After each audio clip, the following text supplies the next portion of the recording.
నమస్తే welcome to non stop news. రోజంతా బిజీగా ఉన్నారా? న్యూస్ అప్డేట్స్ మిస్ అయ్యారా? డోంట్ వరీ, బ్రేక్స్ లేకుండా బోర్ కొట్టకుండా నాన్ స్టాప్ న్యూస్ ప్రతిరోజు రాత్రి 9 గంటలకు. నేను అనుశ్రీ. నేను కవిత. మీ ప్రభుత్వంపై మాజీ ముఖ్యమంత్రి జగన్మోహన్ రెడ్డి భగ్గుమన్నారు. ప్రాజెక్టులపై ముఖ్యమంత్రి చంద్రబాబు నాయుడు నిర్లక్ష్యం వహిస్తున్నారని ఆరోపించారు. ప్రకాశం జిల్లాకు వెలుగొండ ప్రాజెక్టు ఫలాలను అందించడంలో చంద్రబాబు శ్రద్ధ చూపటం లేదన్నారు. తమ హయాంలోనే ఆ ప్రాజెక్టు 2 టన్నెళ్లను పూర్తి చేశామని చెప్పారు. R&R కోసం వైఎస్ఆర్సీపీ ప్రభుత్వ హయాంలోనే అన్ని రకాల ప్రణాళికలను సిద్ధం చేశామన్నారు. కూటమి ప్రభుత్వం వచ్చి 3 నెలలు అవుతూ ఉన్నా చంద్రబాబు నాయుడు R&R పై ప్రయత్నిస్తున్నట్లుగా ఎక్కడా కనిపించడం లేదని మండిపడ్డారు. వెంటనే వెలుగొండ R&R ప్రాజెక్టులపై ప్రభుత్వం దృష్టి పెట్టాలని జగన్మోహన్ రెడ్డి డిమాండ్ చేశారు.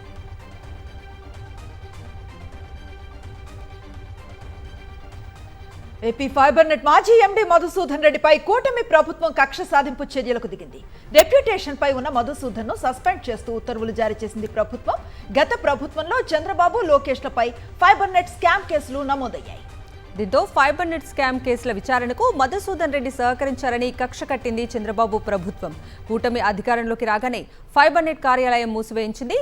ఫైళ్లపై దృష్టి పెట్టిన చంద్రబాబు ప్రభుత్వం కేసును నీరుగార్చేందుకు ఎండీ మధుసూదన్ రెడ్డిపై సస్పెన్షన్ చేసింది.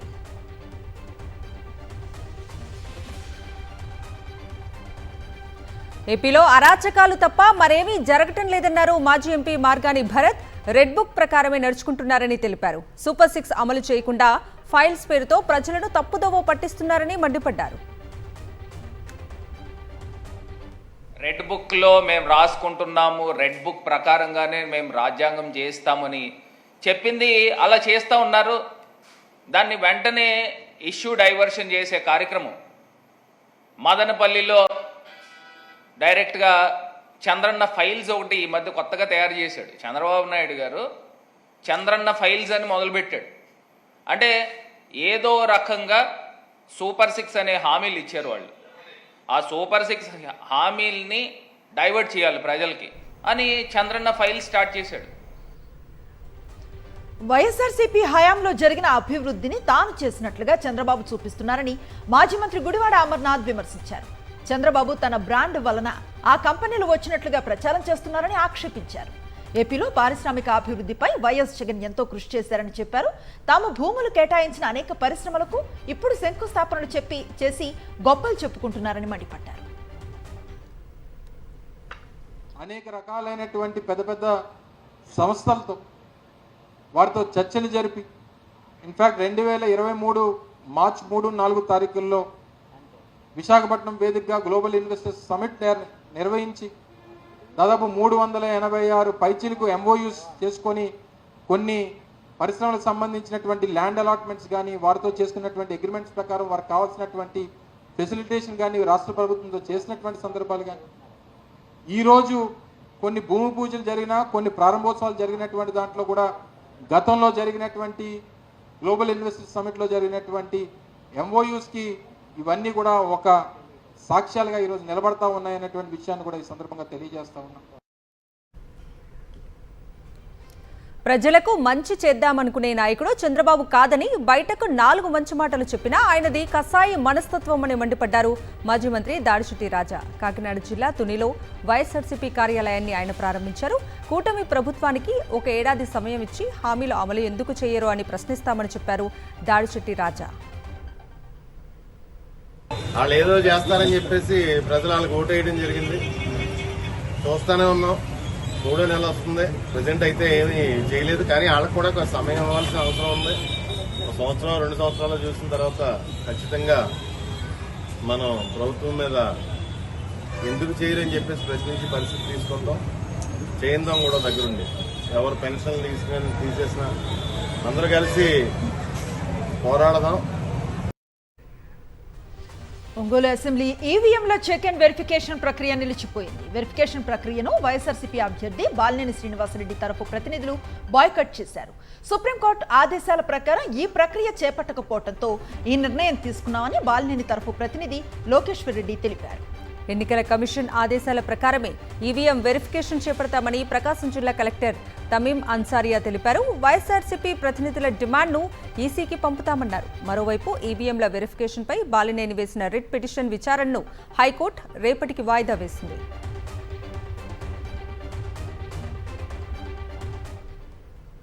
మాక్ పోల్ వద్దు, ఆల్రెడీ పోల్ అయిన ఓట్స్ని కౌంట్ చేయాలి, మళ్ళీ రీకౌంట్ లాగా చేయాలన్నది వారు అడగడం జరిగింది. మనకు ఏదైతే మనకు ఈసీఐ నుంచి ఎస్ఓపి ఇచ్చారో దాని ప్రకారమే మనం చేయగలుగుతాము అని చెప్పడం జరిగింది. So they boycotted this EVM C&V. As per SOP given by the ECI, SOP has been communicated to the applicant. They are not happy with that SOP, so they boycotted. So we have sent the report to the ECI CEO and ECI. After further instructions, after receiving further instructions from the ECI, we will take necessary action. విజయవాడలో municipal కార్మికులు రోడ్డెక్కారు. జీతాలు సరిగా ఇవ్వకపోవడంతో ఆందోళనకు దిగారు. గత నెల జీతం ఇప్పటి వరకు ఇవ్వకపోవడంతో ఆవేదనను వ్యక్తం చేశారు. తమ సమస్యలను కమిషనర్ దృష్టికి తీసుకెళ్లినప్పటికీ పట్టించుకోవటం లేదని వాపోయారు. తక్షణమే పెండింగ్లో ఉన్న జీతాలను చెల్లించాలని కార్మికులు డిమాండ్ చేశారు. లేని పక్షంలో పోరాటాన్ని ఉధృతం చేస్తామని హెచ్చరించారు. 4700 మంది ఆప్కాస్ కార్మికులు ఉన్నారు. గత నెల జీతాలు ఇవాళ 20వ తారీఖు వస్తున్నా కూడా ఇంతమటికి ఇవ్వలేదు. అదేమంటే కమిషనర్ గారు కొత్తగా వచ్చారు, ఇస్తారని చెప్పడం జరిగింది.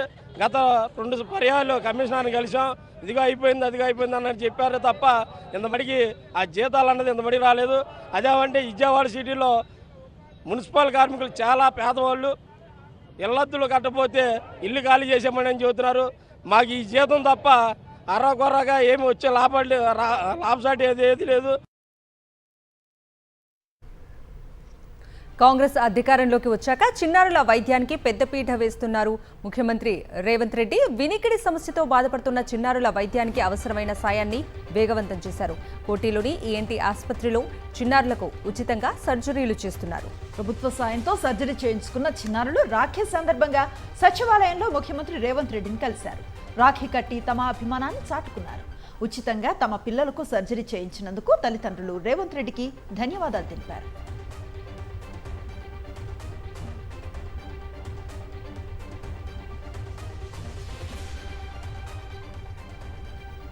రాజ్యసభ అభ్యర్థిగా తెలంగాణ అసెంబ్లీ కార్యాలయంలో అభిషేక్ సింగ్ ని నామినేషన్ దాఖలు చేశారు. రిటర్నింగ్ అధికారి ఉపేందర్ రెడ్డికి నామినేషన్ పత్రాలను సమర్పించారు.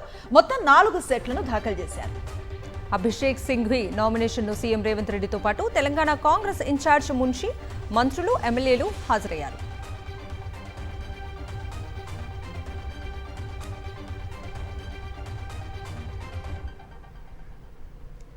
తెలంగాణ సెక్రటేరియట్ ఎదుట కాంగ్రెస్ ప్రభుత్వం రాజీవ్ గాంధీ విగ్రహానికి ఏర్పాటు చేస్తుండటం తీవ్ర దుమారం రేపుతోంది. కాంగ్రెస్ బీఆర్ఎస్ నేతల మధ్య మాటల యుద్ధం కొనసాగుతోంది.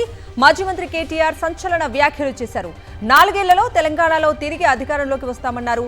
అధికారంలోకి రాగానే సచివాలయం ఎదుట ఉన్న రాజీవ్ గాంధీ విగ్రహాన్ని తొలగించి ఆ స్థానంలో తెలంగాణ తల్లి విగ్రహాన్ని పెడతామన్నారు కేటీఆర్. హైదరాబాద్లోని అంతర్జాతీయ విమానాశ్రయం పేరును కూడా మారుస్తామన్నారు. రాజీవ్ గాంధీ గారు మరి తెలంగాణకు ఆయనకు సంబంధం ఏందో నాకే తెలియదు. రాహుల్ గాంధీ దగ్గర మార్కులు కొట్టేయాలంటే మీ గాంధీ భవన్లో పెట్టుకో, లేదా జూబ్లీహిల్స్లో నీ ఇంట్లో పెట్టుకో, ఎవరు వద్దంటలేదు. కానీ ఇవాళ తెలంగాణ సెక్రటేరియట్ ముందు రాజీవ్ గాంధీ విగ్రహాన్ని పెట్టి ఏ కాంగ్రెస్ పార్టీ అయితే వందలాది మంది పిల్లల ప్రాణాలు తీసిందో ఆ కాంగ్రెస్ పార్టీ మళ్ళొక్కసారి క్రూర పరిహాసం ఆడే విధంగా తెలంగాణతో, తెలంగాణ అస్తిత్వాన్ని, తెలంగాణ ఆత్మగౌరవాన్ని దెబ్బతీసే విధంగా వ్యవహారం చేస్తూ ఉన్నారు. మేము తప్పకుండా మాటిస్తా ఉన్నా, 4 ఏళ్లలో మళ్ళీ కేసీఆర్ గారి నాయకత్వంలో తిరిగి తెలంగాణలో ప్రభుత్వం కూడా మనదే ఏర్పడుతుంది. ఏర్పడ్డ తర్వాత వెంటనే తప్పకుండా రాజీవ్ గాంధీ గారి విగ్రహాన్ని అక్కడి నుంచి సకల మర్యాదలతో తొలగిస్తాం. రైతు రుణమాఫీపై చర్చకు సిద్ధమని కాంగ్రెస్ నేత కోదండరెడ్డి స్పష్టం చేశారు. రైతుల్లో బీఆర్ఎస్ అయోమయాన్ని సృష్టిస్తోందని మండిపడ్డారు. రుణమాఫీపై చర్చకు హరీష్ రావు ఎక్కడికి వచ్చినా తాము సిద్ధంగానే ఉన్నామన్నారు కోదండరెడ్డి. మాటికి మీరు రైతు పేరు ప్రస్తావిస్తారు. మీరు ఎప్పుడైనా రైతు గురించి ఆలోచన చేసింది? బ్యాంకుల విధానం ప్రకారంగా, రూల్స్ ప్రకారంగా 2 లక్షల పైన ఉన్నది, ఆ 10,000 ఉండని 20,000 ఉండని అది కడితే కానీ ప్రభుత్వం నుంచి వచ్చే సొమ్ము రాదు. మీరు చేసిన నిర్వాకాన్ని మర్చిపోయి రోజు అదే పనిగా అమాయక రైతులను పట్టుకొని మీరు కన్ఫ్యూజన్ చేస్తున్నారు. కేంద్ర మంత్రి బండి సంజయ్ మంచిర్యాల జిల్లాలో పర్యటించారు. దండేపల్లి మండలంలోని గూడెం శ్రీ సత్యనారాయణ స్వామిని దర్శించుకుని ప్రత్యేక పూజలు చేశారు. అంతకుముందు బీజేపీ నేతలు, కార్యకర్తలు బండి సంజయ్కి ఘన స్వాగతం పలికారు. అక్కడి నుంచి సత్యదేవుడి ఆలయం వరకు కార్యకర్తలతో కలిసి ర్యాలీని నిర్వహించారు. పోలీసు గౌరవ వందనం స్వీకరించిన అనంతరం సత్యదేవుని దర్శించుకుని మొక్కులు చెల్లించుకున్నారు.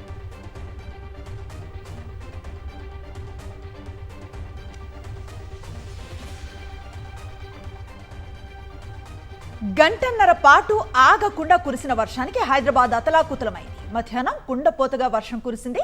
దీంతో పలు ప్రాంతాలు జలమయమయ్యాయి. ముఖ్యంగా రాజేంద్రనగర్, మణికొండ, గండిపేట్, జూబ్లీ హిల్స్, బంజారా హిల్స్, సికింద్రాబాద్, నాంపల్లి, మహదీపట్నం, టోలీ చౌక్ ప్రాంతాల్లో భారీ వర్షం పడింది. దీంతో ఎక్కడికక్కడ ట్రాఫిక్ జామ్ అవడంతో వాహనదారులు తీవ్ర ఇబ్బందులు పడ్డారు.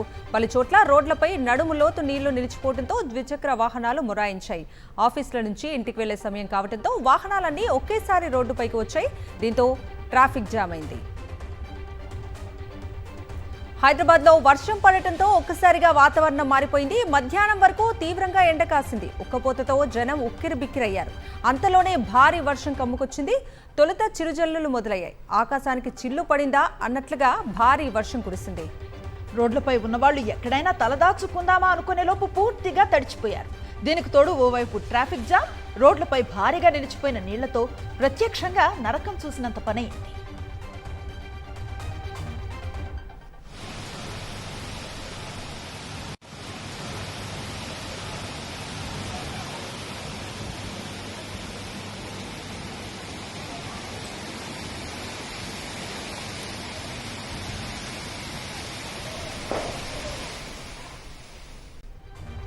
తెలంగాణ వ్యాప్తంగా వర్షం దంచి కొడుతోంది. నిజామాబాద్లో గంటన్నర పాటు ఏకధాటిగా వర్షం కురిసింది. రైల్వే కమాన్ వద్ద భారీగా వరద నీరు చేరింది. ఆర్టీసీ బస్సు వరద నీటిలో చిక్కుకుపోయింది. బస్సులోకి భారీగా వరద నీరు చేరింది. స్థానికుల సహాయంతో ప్రయాణికులను పోలీసులు కాపాడారు.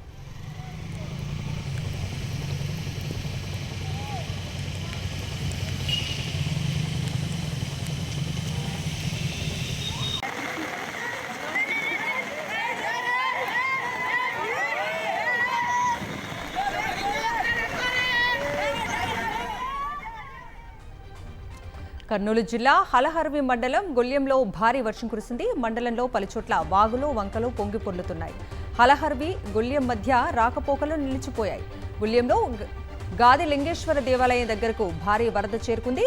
నేత్రావతి పొంగి పొర్లటంతో హలహర్వి, నిట్రవట్టి గ్రామాల మధ్య రాకపోకలు పూర్తిగా నిలిచిపోయాయి. ఫలితంగా ప్రజలు తీవ్ర ఇబ్బందులు పడుతున్నారు.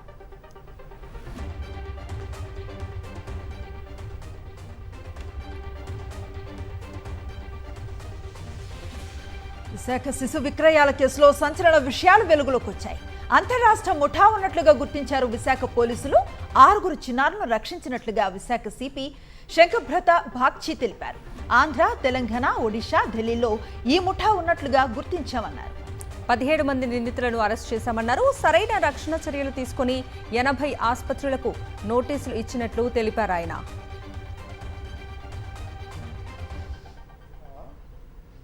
ఆంధ్రప్రదేశ్, తెలంగాణ, ఒడిశా, ఢిల్లీ మరియు ఇతర రాష్ట్రాల్లో కూడా అదే ముఠా పనిచేస్తుంది. ఇప్పుడు వరకు 6 మంది చిన్నపిల్లల్ని రెస్క్యూ చేయడం జరిగింది. 17 మంది ముద్దాయిలను అరెస్ట్ చేయడం జరిగింది. దర్యాప్తు జరుగుతుంది. ఇంకా చాలామంది పసిపిల్లల్ని రెస్క్యూ చేయాలి. ఇంకా చాలామంది ముద్దాయిలను అరెస్ట్ చేయాలి. మహబూబాబాద్ జిల్లా నర్సింహులుపేట మండలంలో ఓ గ్రామానికి చెందిన ఈ యువతికి ఓ ఆకతాయి వేధింపులే యమపాసమయ్యాయి. కోదాడలో కాలేజ్కు వెళుతూ ఉన్న యువతిని ఖమ్మానికి చెందిన ఓ యువకుడు ప్రేమ పేరుతో వేధించాడు. తనకిష్టం లేదని చెప్పినా అతడు వెంబడిస్తూ వేధించడంతో యువతి మనస్తాపం చెందింది. పురుగుల మందు తాగి ఆత్మహత్యాయత్నం చేసింది. తన పరిస్థితి విషమిస్తుందని భావించిన యువతి ఇక తాను బతకనని భావించింది. రాఖీ పండుగ వచ్చే వరకు ప్రాణాలతో ఉండనని అనుకుంది. అందుకే రక్షాబంధన్కు ముందే తన తమ్ముళ్లను ఆసుపత్రికి పిలిపించుకుని బెడ్పై పడుకునే రాఖీ కట్టింది. ఈ సన్నివేశం అక్కడున్న వారితో కన్నీళ్లు పెట్టించింది.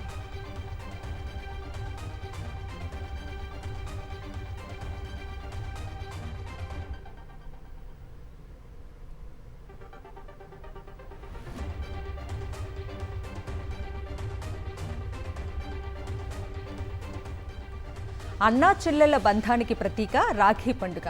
ఎక్కడున్నా ఎన్ని కష్టాలు అనుభవిస్తున్నా సోదరుడికి రాఖీ కట్టేందుకు వెళ్తూ ఉంటారు ఆడపడుచులు. కానీ అన్నదమ్ములకు రాఖీ కట్టనివ్వకుండా అడ్డుకున్నారు ఉపాధ్యాయులు. తమ అక్కా చెల్లెల చేత రాఖీ కట్టించుకునేందుకు సోదరులు సిరిసిల్ల జిల్లాలోని సాంఘిక సంక్షేమ పాఠశాలకు వెళ్లారు. వారిని లోపలికి అనుమతించకుండా ఉపాధ్యాయులు కఠినంగా వ్యవహరించారు. గేట్లు తెరవకుండా బయటే ఉంచేశారు. చేసేదేం లేక కొందరు కిటికీల్లో నుంచి తమ సోదరులకు రాఖీ కట్టారు. ఇందుకు సంబంధించిన వీడియోలు సోషల్ మీడియాలో వైరల్గా మారాయి.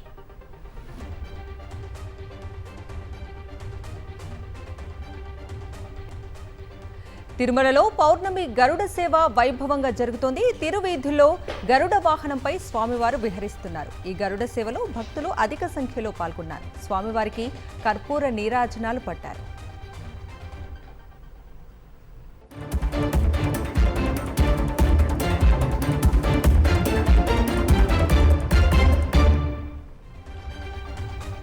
జాతీయ వార్తల వివరాలు చూద్దాం. ప్రధాని మోదీ రక్షాబంధన్ వేడుకల్లో పాల్గొన్నారు. స్కూల్ పిల్లలతో రాఖీలు కట్టించుకున్నారు. వారు చెప్పిన కబుర్లు మురిపెంగా విన్నారు.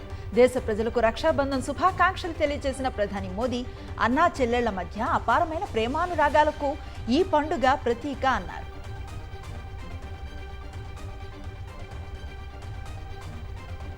ప్రధాని నరేంద్ర మోదీ ఉక్రెయిన్ పర్యటన ఖరారైంది. ఈ నెల 23న ఆయన కీవ్లో పర్యటించనున్నారు.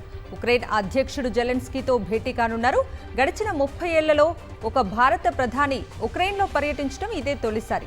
రష్యా యుద్ధం వేళ ప్రధాని ఉక్రెయిన్ పర్యటన ప్రాధాన్యత సంతరించుకుంది. రష్యా యుక్రెయిన్ మధ్య శాంతి స్థాపన దిశగా కీలక చర్చలు జరిగే అవకాశం ఉందంటున్నారు విదేశాంగ నిపుణులు. జులై నెలలోనే మోదీ రష్యా టూర్కు వెళ్లొచ్చారు. జూనియర్ వైద్యురాలిపై అత్యాచారం జరిగిన ఆర్జికర్ హాస్పిటల్కు చెందిన వైద్యులు కోల్కతాలో భారీ ర్యాలీని చేపట్టారు. పోలీస్ హెడ్ క్వార్టర్స్ వరకు నిరసనగా వెళ్లారు. అత్యాచార ఘటన నేపథ్యంలో డాక్టర్లను పోలీసులు వేధింపులకు గురిచేస్తున్నారని ఆరోపిస్తూ ర్యాలీ చేపట్టారు. కేసుకు సంబంధించి విచారించేందుకు ఆర్జికర్ హాస్పిటల్కు చెందిన 2 వైద్యులకు సమన్లు జారీ చేశారు కోల్కతా పోలీసులు. ఈ నేపథ్యంలోనే వైద్యులు, వైద్య సిబ్బంది నిరసనకు దిగారు.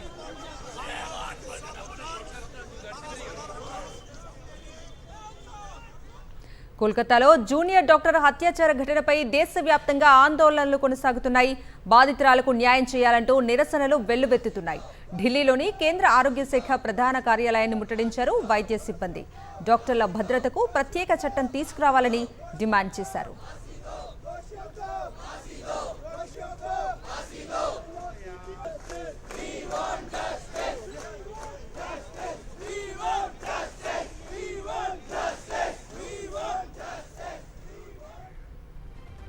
కోల్కతాలో జూనియర్ డాక్టర్పై అత్యాచారం కేసులో విచారణ వేగవంతం చేసింది CBI.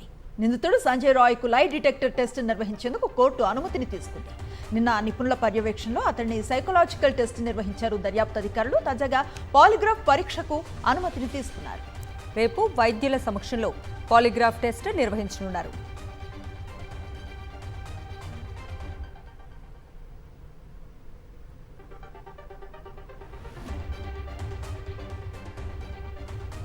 Delhi liquor policy scam కేసులో బీఆర్ఎస్ ఎమ్మెల్సీ కవిత దాఖలు చేసిన బెయిల్ పిటిషన్పై రేపు సుప్రీంకోర్టులో విచారణ జరగనుంది. జస్టిస్ బీఆర్ గవాయ్, జస్టిస్ విశ్వనాథ్లతో కూడిన ధర్మాసనం దీనిని విచారించనుంది. మద్యం కుంభకోణానికి సంబంధించిన ఈడీ, సిబిఐ కేసులో బెయిల్ కోరుతూ సుప్రీంకోర్టును ఆశ్రయించారు కవిత.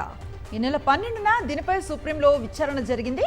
కవిత తరఫున సీనియర్ న్యాయవాది ముకుల్ రోహత్గి వాదనలు వినిపించారు. 5 నెలలుగా కవిత జైల్లో ఉన్న విషయాన్ని ధర్మాసనం దృష్టికి తీసుకువెళ్లారు. ఈ కేసులో ఇప్పటికే మనీష్ సిసోడియా, కేజ్రీవాల్కు బెయిల్ లభించిందని, ఒక మహిళగా కవితకు మధ్యంతర బెయిల్ ఇవ్వాలని కోరారు. ప్రతివాదుల వాదనలు వినకుండా మధ్యంతర ఉపశమనం కల్పించలేమన్న సుప్రీంకోర్టు ఈడీ, సిబిఐకి నోటీసులు జారీ చేసింది. తదుపరి విచారణను ఆగస్టు 20కి వాయిదా వేసింది. రేపు కవితకు బెయిల్ వస్తుందని ఆశాభావాన్ని వ్యక్తం చేస్తున్నాయి బీఆర్ఎస్ శ్రేణులు. జమ్మూ కాశ్మీర్లో అసెంబ్లీ ఎన్నికల సందడి మొదలైపోయింది. రేపటి నుంచి తొలి విడత నామినేషన్స్ ప్రక్రియ ప్రారంభం కానుంది. ఈ నేపథ్యంలో అభ్యర్థుల ఎంపికపై ఫోకస్ పెట్టింది Bharatiya Janata Party. BJP election management committee జమ్మూలో భేటీ అయింది. కేంద్ర మంత్రి కిషన్ రెడ్డి, ముఖ్య నేతలు నిర్మల్ సింగ్, కవీందర్ గుప్తా తదితరులు దీనికి హాజరయ్యారు. నియోజకవర్గానికి 3 నుంచి 4 అభ్యర్థుల పేరుతో జాబితా రెడీ చేయనుంది ఎలక్షన్ కమిటీ. దీనిని పరిశీలించి తుది అభ్యర్థిని హైకమాండ్ ఖరారు చేస్తుందన్నారు కేంద్ర మంత్రి కిషన్ రెడ్డి. हम इंडिपेंडेंटली लड़ रहे, पूरा एक दिल्ली पार्लियामेंट बोर्ड के बाद कितना सीट लड़ रहे पूरा मालूम होता है। हम तो चाहते हैं भारतीय जनता पार्टी मजबूत पार्टी बनकर उभर के आना चाहिए। बिना भारतीय जनता पार्टी का कोई सरकार जम्मू कश्मीर नहीं रहेगा। भारतीय जनता पार्टी के साथ मिलकर सरकार आएंगे। జమ్మూ కాశ్మీర్లో మరోసారి ఉగ్రవాదులు రెచ్చిపోయారు. ఉదంపూర్ జిల్లా బసంత్గఢ్ ప్రాంతంలో సిఆర్పీఎఫ్ కాన్వాయ్పై దాడి చేశారు. ఈ దాడిలో 187వ బెటాలియన్కు చెందిన ఇన్స్పెక్టర్ కుల్దీప్ సింగ్ ప్రాణాలు కోల్పోయాడు. మరికొంతమంది జవాన్లు తీవ్రంగా గాయపడ్డారు. వెంటనే వారిని ఆర్మీ ఆసుపత్రికి తరలించి చికిత్సను అందిస్తున్నారు.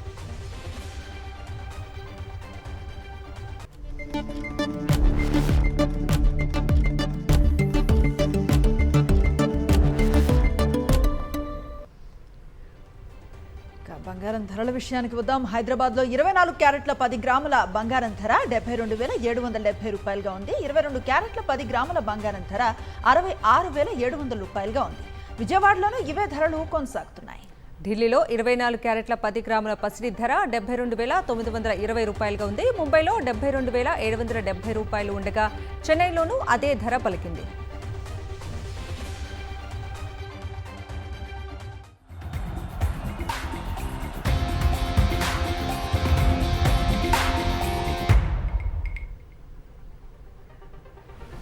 స్పోర్ట్స్ అప్డేట్స్ చూద్దాం. ఒలింపిక్స్ లో పాల్గొని స్వదేశానికి చేరుకున్న వినేష్ ఫోగట్ అస్వస్థతకు గురైంది. సుదీర్ఘమైన ప్రయాణంతో తీవ్రంగా అలసిపోయిన వినేష్ ఆత్మీయ సమావేశం జరుగుతుండగానే అస్వస్థతకు గురైంది. కాసేపు కుర్చీలోనే ఉండిపోయింది.